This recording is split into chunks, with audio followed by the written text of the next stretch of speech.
ठीक है, ये यहाँ से जो है शुरुआत होगी।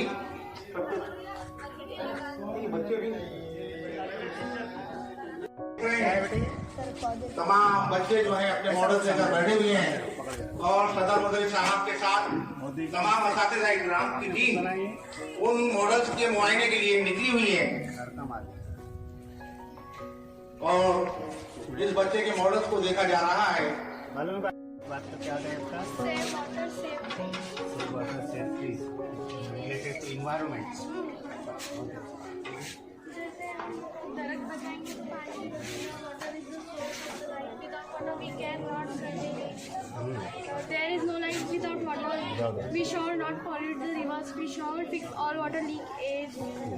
मोर than 70% coverage is water. Water is very important for us, for every day. पानी पर बहुत बर्फ में लगते हुए उनकी असर यानी उनकी माँ यहाँ पे थोड़ी हल्की होती है।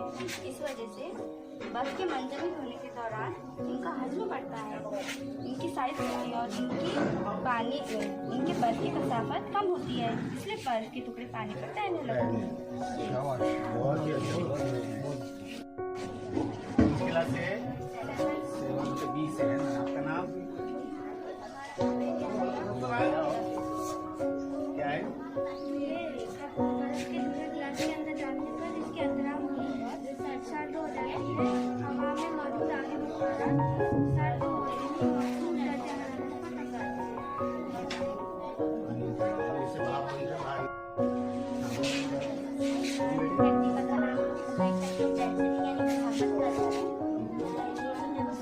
वाटर है और प्लेन वाटर है, यानी इसमें हमने नमक डाला और इसमें हमने नमक नहीं डाला है। तो हम जब पानी में नमक डालते हैं इस वजह से पानी की कसाफत बढ़ती है। इस बढ़ी हुई कसाफत की वजह से आलू पानी में तैरने लगते हैं। आलू के अलावा और कोई चीज़ तैरने लगती है? नहीं सर, अगर उसमें हम नमक डालेंगे तब नहीं, जैसे आलू के अलावा अगर हम कोई पत्थर डाल देंगे वो तैरेगा? नहीं सर, मतलब जो पेड़ है वो ज़्यादा होता है।